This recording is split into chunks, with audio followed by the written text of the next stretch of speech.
The screen went black in the middle of the office, and in the silence that followed, a folder popped open by itself, revealing a photograph that felt like a punch to the chest. Not of vacation smiles or filtered perfection, but of a woman sitting alone at the edge of a bed, mascara running, eyes swollen from crying, her reflection cracked in a mirror behind her. That was the moment when everything changed in that small, fluorescent-lit room. Before that, life had been simple, colorless, routine.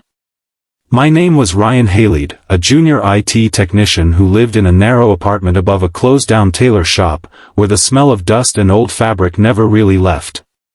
My days were made of cables and error messages, cheap instant coffee, and the quiet hum of computers that felt more alive than most people. I didn't talk much at work, because when I was younger, words had betrayed me. My father had walked out when I was 12, and my mother, who used to sing while washing dishes, slowly went silent. Silence raised me, and it stayed with me. Her name was Marissa Cole, but no one dared say it casually. She was the department head, organized, elegant, distant. She always walked with confidence that sounded like heels against tile floors. To us, she was unbreakable.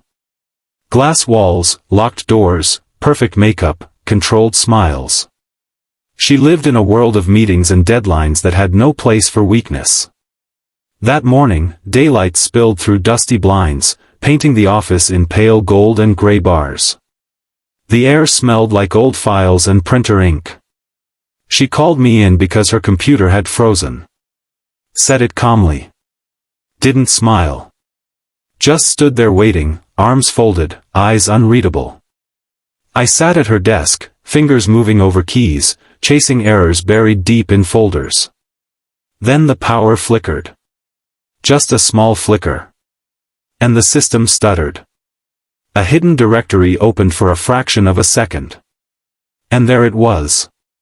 The photo. Her. Not the powerful woman from boardrooms. Just a fragile human, broken and alone.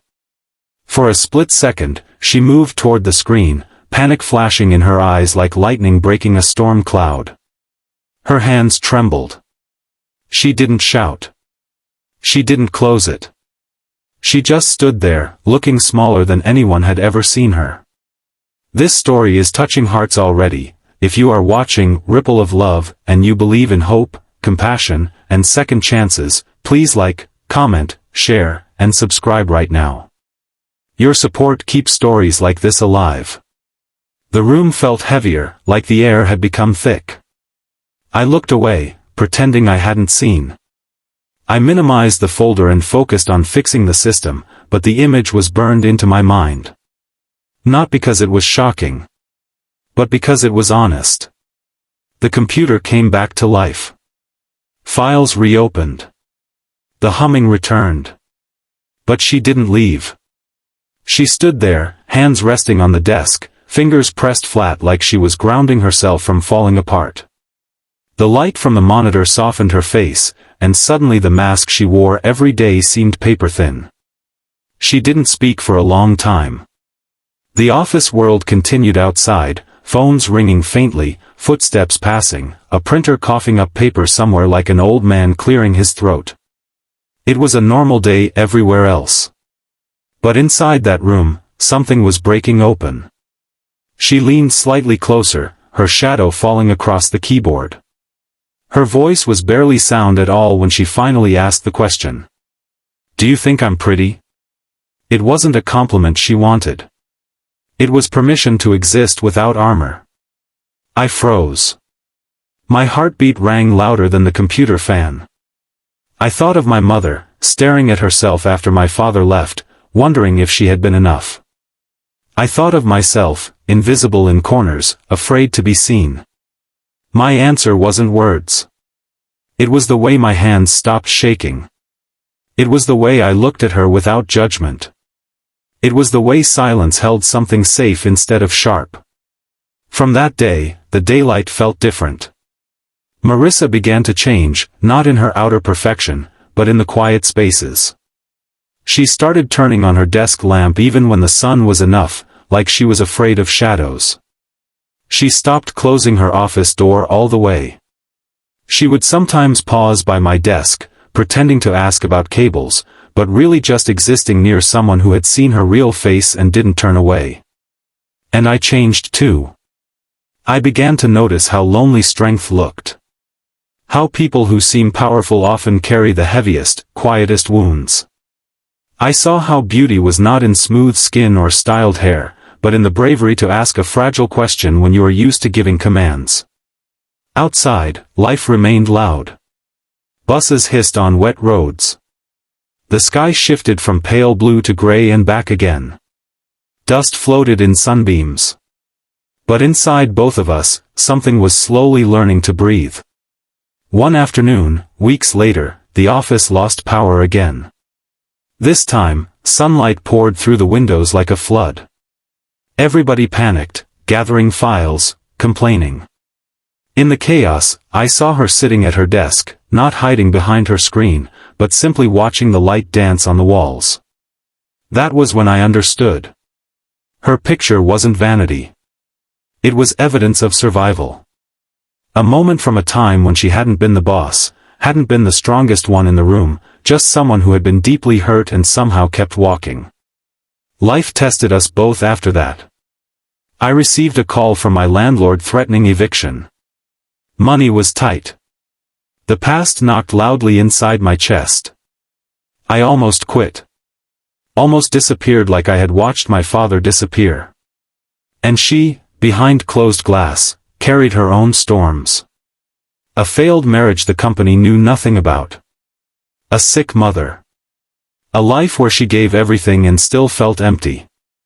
But instead of breaking, something beautiful began growing in the quiet space between us, not romance, not fantasy, just understanding. Real, human, life-saving understanding. If you're watching this and it's reaching something deep inside you, take a moment now to show your love.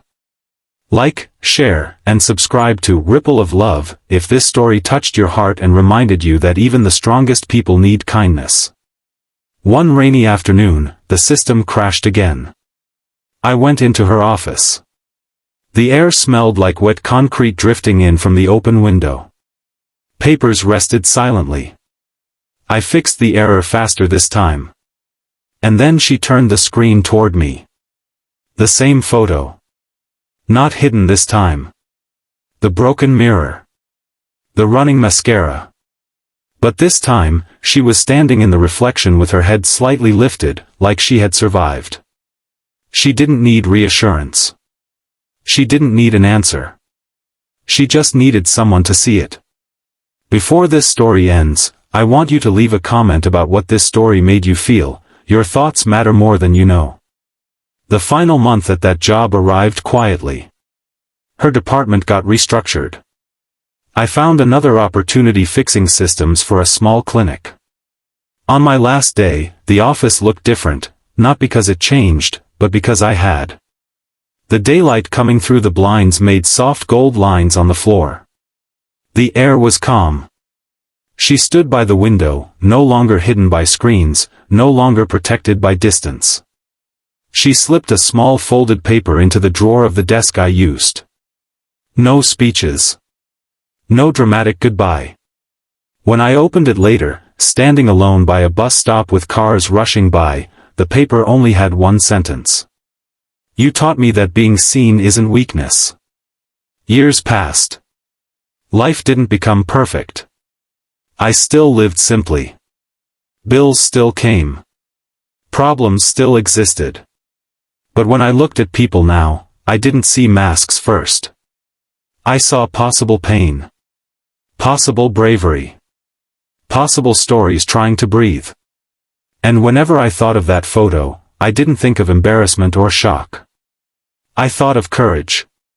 Now, if this story reached you in any way, please support Ripple of Love by liking, sharing, and subscribing. Your support gives life to stories that heal hearts. In the end, I learned something that stayed with me forever. The most beautiful people aren't the ones who never break, but the ones who dare to let someone see them while they're breaking and still keep going. And sometimes, all it takes to change a life is not a grand speech, but a quiet moment where a fragile soul asks a simple, honest question,